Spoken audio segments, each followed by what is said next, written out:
Alright, I've had to tear this thing apart, and the worst part about it was putting the keyboard back together.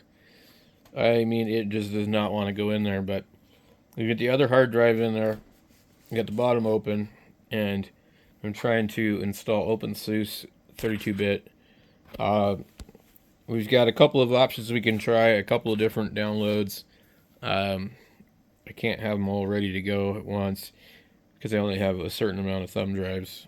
But I could put Windows 7 back on it. I think that would be stupid, but it's an option. And then we've got other versions of the 32-bit stuff.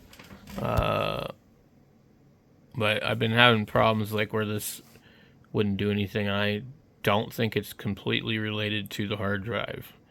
So I suspect we'll have an issue with this one also. So it's very time consuming. I've got a lot of time into this thing already, like maybe 3 or 4 hours, something like that. So I've made a couple videos on it, but I mean seriously, like it was like the corrupted hard drive for sure, security locked no matter what, so you can't do anything. Now let's see. This is where it usually crashes. So I'm wondering if maybe the CPU is overheating or something. Because a couple of times it just completely shut down. But yeah, this is what it's going to do. It's just going to sit here and it won't do anything else. So we just wasted our time doing that one again. So I'm not 100% sure that it's 32-bit. I can't tell. I don't know. It could be either or, and the internet is not very helpful. All right, that I wasn't gonna sit there and wait for that, so we'll just let it do its thing now. It should boot from flash memory and start the Windows installer. Um,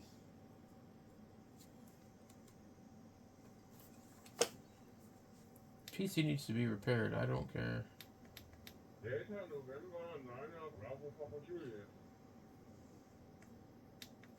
There might be something else wrong with this thing too. Um,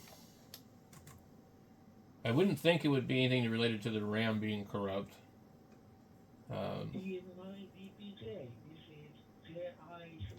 Keeps going to that little thing there though, which is strange. The boot configuration data file doesn't contain valid information. Oh, okay, so what it's actually trying to do now is I think it's actually maybe not loading from Windows. Okay. Let's go ahead and go F12. Assuming it didn't reset itself.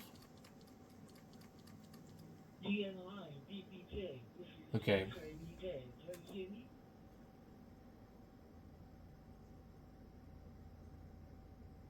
That's like the boot media is corrupt. That's really strange. I'll go ahead and unplug this thing for a minute.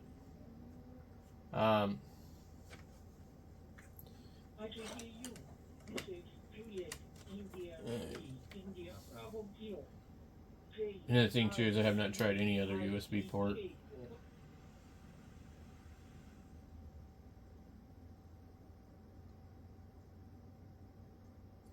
That's not good. Why does it keep doing that?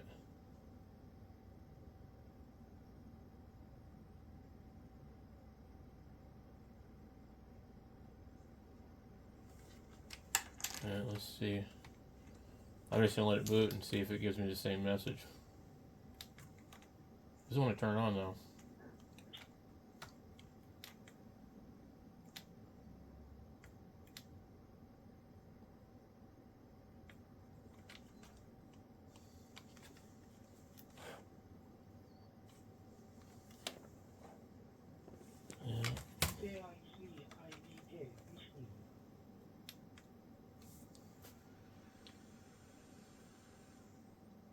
Okay, we have nothing here.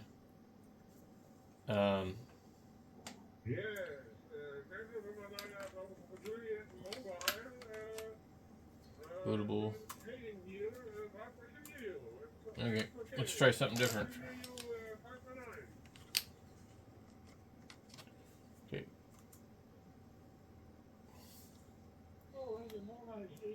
Thank you for your call. Nice to meet you. Let's go Juliet, India, try Julie, loading India, defaults. Bravo, Kilo, JI3, So we IDA need from F2. Japan. Nice to meet you. There is a Masha, Mike Alpha, Sierra Alright, Alpha. Masha is my answer F9. there. Please call me Masha. Located in Kyoto City in Japan. Your Okay. signal is also very clear. Good signal. EF9, BBJ, JICIDK. Over. What the heck? Yeah, we get the same thing every time. Alright.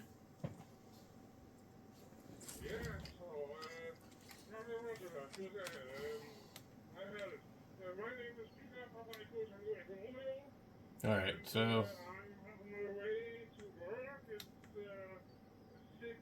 when it does that, it does not want to restart.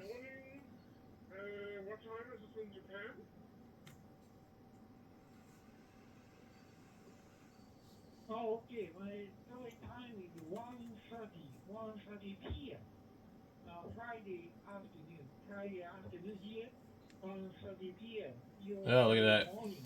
And Alright, I don't think it'll work, but probably we'll run it and see. we'll go to office. You will go to job. DN9, DBJ. Alright, let me see here. So we're in this, we're in the live desk. It says it's using 45% of the CPU just to run this thing. What I wanted to see is if we could find any information on this thing.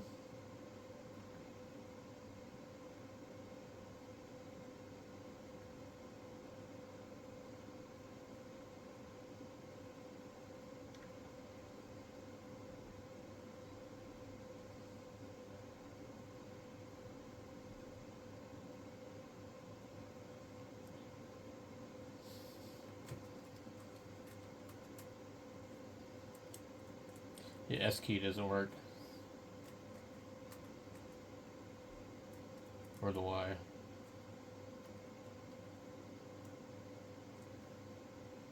We have to push really hard.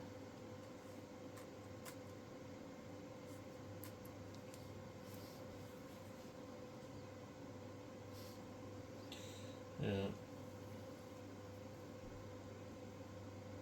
Okay.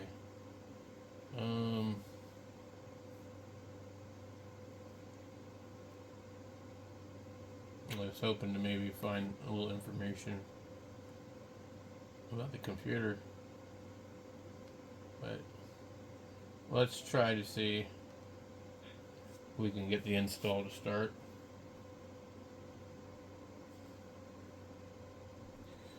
Escape. Escape.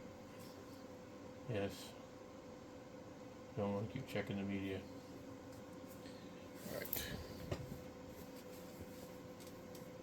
Alright, you guys can't really see the screen here.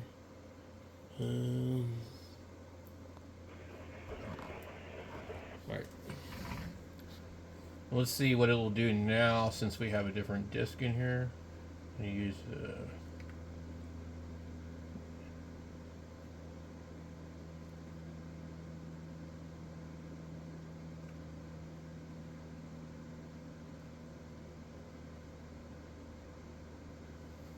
okay, it's formatting it so far at 11%, but it's not moving.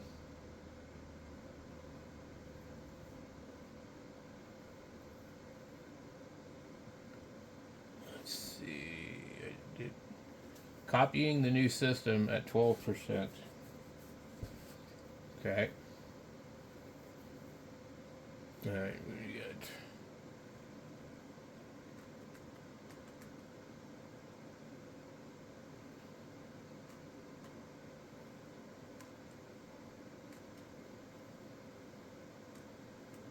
a lot of these keys don't work real well.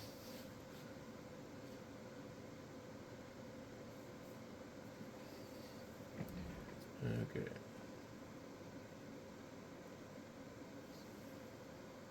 Alright, it looks like it might be working. Interesting that the OpenSUSE one wouldn't work.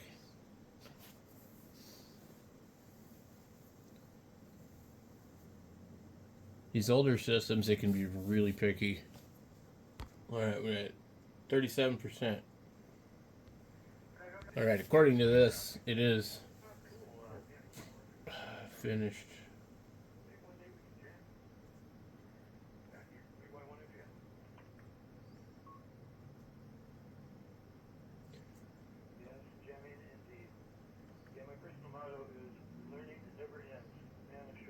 Okay, so it should be closing.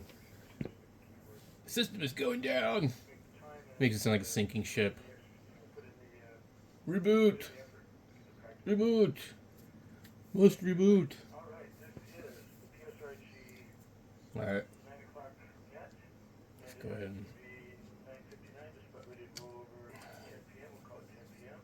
A lot of heat coming out of this little tiny thing. Well, I'll be damned.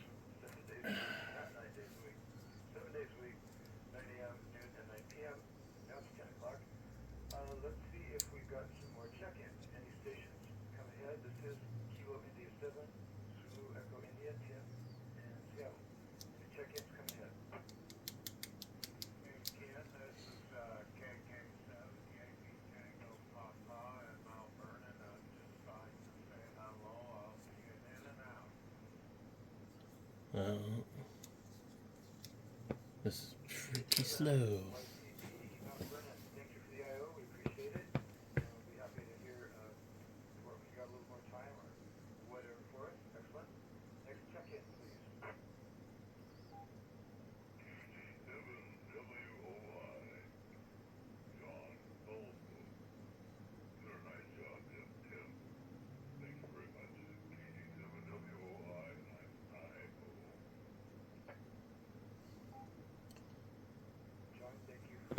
Still waiting. Well, I forgot we have a spinning hard drive too, so it means it'd probably take at least 1 minute just to boot the system. I mean, in this type of computer is already extremely slow. It's funny because I think older computers run better than this one usually.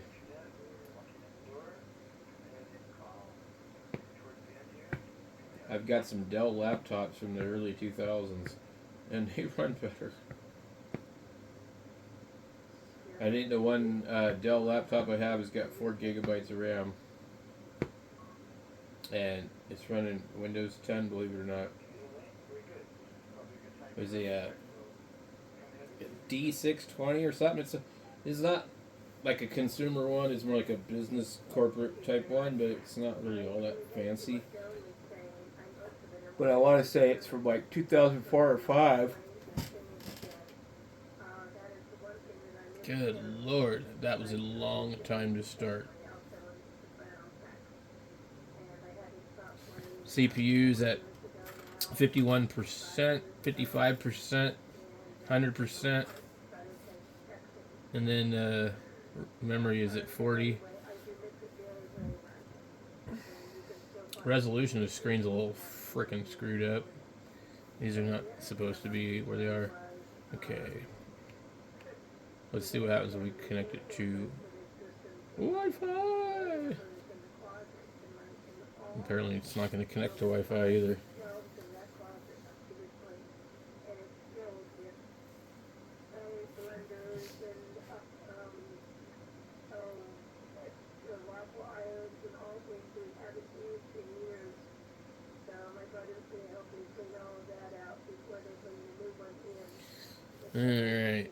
Alright, I had it connected to the Wi-Fi, but about 100% sure this only is 2.4 gigahertz band.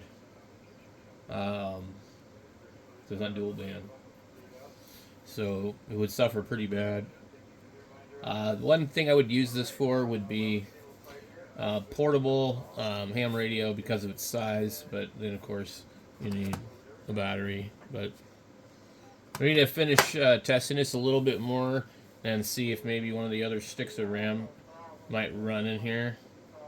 But at least I have a working laptop now for $4.49. Although I have been on this thing for about 5 hours. So that really is ridiculous. Let's go here and let me see what we can find.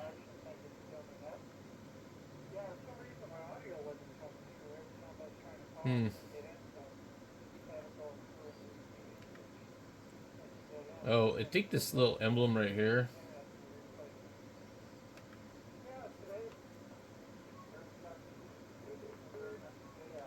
Synaptic.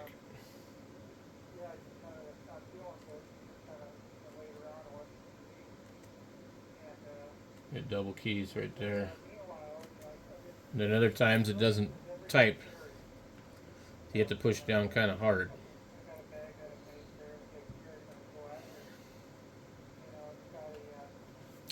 I don't know. I can't imagine this computer ever really running real well.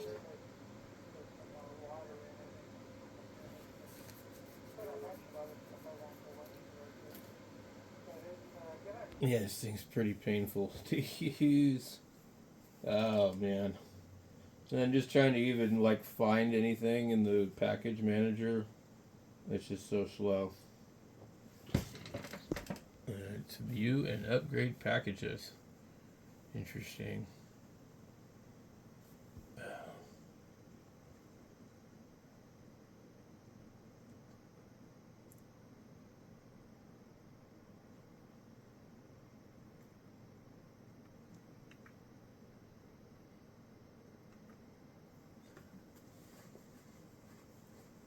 Here we go.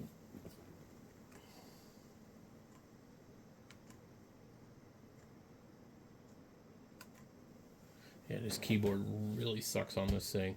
You push hard enough, it works, but then sometimes you push too hard and then you end up with like extra crap.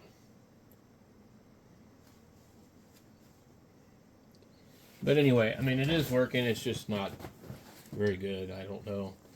I mean, those little stream computers that I have that are really slow are not even nearly this bad.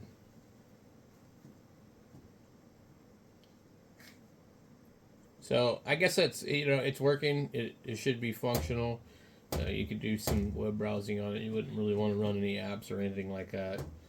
I don't know. Maybe there's another version of Linux that would run a little bit faster on it. But this is pretty much, for me, it's like a worse than a bad cell phone connection. So there's not enough RAM. There's not enough processor. It's just too old. It's past its useful point, I think. But like I said, I had more expensive ones that were newer than this that were worse. And then I've got some Dell laptops that are from like 2004 or 5, and they run faster than this by quite a bit. The Dell D620 is from like 2005 or 6, and I swear that thing runs Windows 10 like perfect, which is crazy. I don't know what it has. I think it's like a Core 2 Duo or something. It's nothing impressive. But anyway. Well, I guess that's it for this video. We got it working. It installed. Obviously, the issue was the other one's hard drive. So, it might not be corrupt, but it's definitely locked to where you can't do anything with it. So anyway, thanks for watching. If you liked the video, don't forget to subscribe and leave a thumbs up.